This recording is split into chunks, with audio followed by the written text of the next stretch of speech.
Lesson 1-2, the set of real numbers.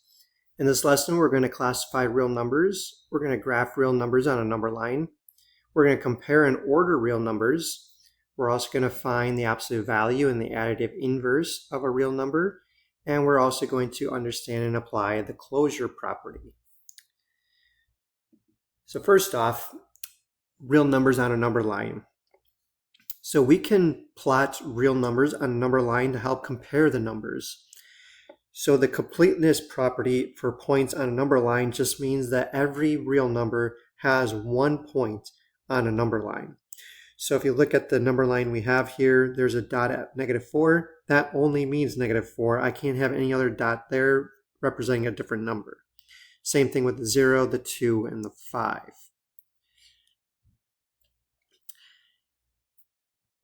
Here we're going to look at some real numbers, and then we're going to plot these on a number line. So give an example to illustrate the type of number described. So a real number that is not rational. So remember, rational numbers, you can write that as a fraction or a repeating decimal or a decimal that terminates. A rational number also could be an integer and a whole number. So we know it's not rational. So if it's not rational, it can't be a fraction. It cannot be a decimal that ends. It cannot be a decimal that repeats. It can't be an integer, a whole number, or a counting number. So this would have to be irrational number because real numbers are either rational or irrational. So an example would be pi or 3.14.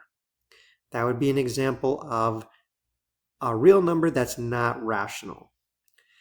A rational number that is not an integer. So it can be written as a fraction, but it can't be an integer. So that rules out whole numbers and counting numbers. So I can use the number 1/2 because it is a rational number. It's a fraction, but it's not an integer. Next part says graph the numbers on a number line, then write them in order from least to greatest. So for here, let's do -2.2. So that is smaller than -2, so that's going to be roughly here. And then, so let's put -2.2. We got square root of 9. The square root of 9 is 3. So we know that this is going to be here. We have 0. We have -5/2, which is -2.5. So -2.5 would be roughly here. And we have -1 and 1.3 repeating.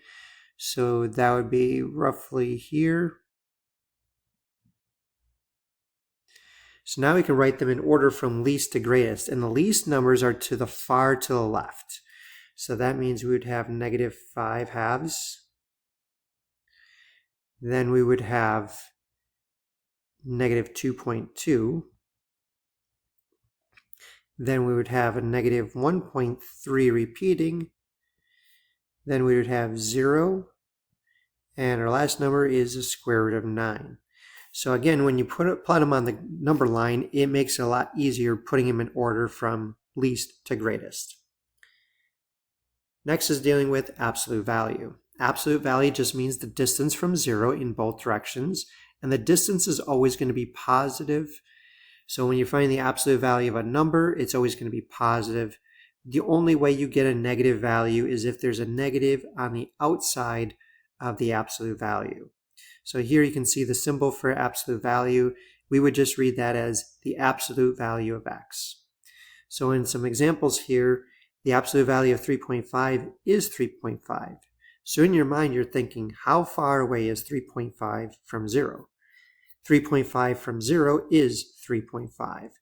And that's the same for -3.5. -3.5 is 3.5 steps away from 0 in the other direction. So positives are to the right of 0. negatives are to the left of 0. So they're equal distance from 0. So sample problems B. Find the value of the expressions.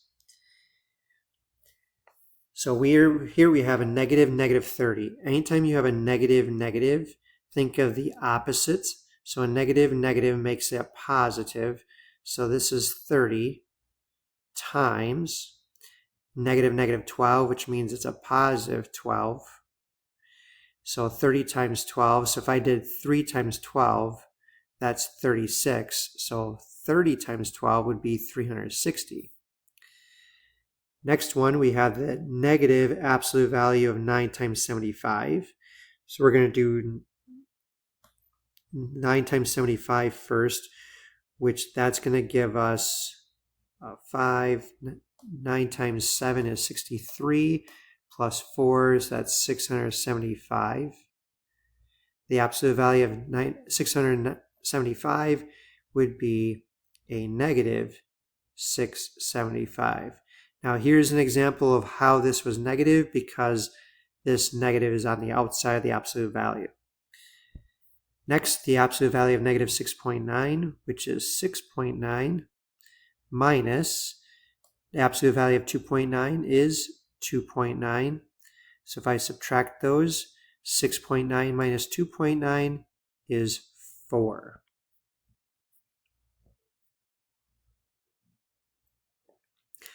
And this next one, 3.9 plus 5.2, gives us 9.1. And we have to find the absolute value of 9.1, which is 9.1. But because there's a negative on the outside, that makes it a negative 9.1. Last part is dealing with properties. So we're going to be focusing on the additive inverse property, which just means adding the opposite of the given number. And if you take a number and add its inverse to it, additive inverse of it, it's always going to equal 0. And then we have the closure property, which just means a set is closed, or it's always true, when an operation is applied to a set of numbers and the result is still part of that set. If it's not closed, which means it's not true, then you have to provide a counterexample as proof that that's not true. So our examples, we're going to determine if these statements are closed. If they are not, then you have to provide a counterexample. So it says a set of real numbers is closed under addition. What this is saying is if I take two real numbers and I add them together, will I always get a real number? That is true. I can always, if I take a real number, add it another real number, I'm still going to get a real number. The next one, a set of integers is closed under division. So they're saying if I take one integer, divide it by another integer, I'm always going to give an integer as my answer when I'm using division. That's actually false.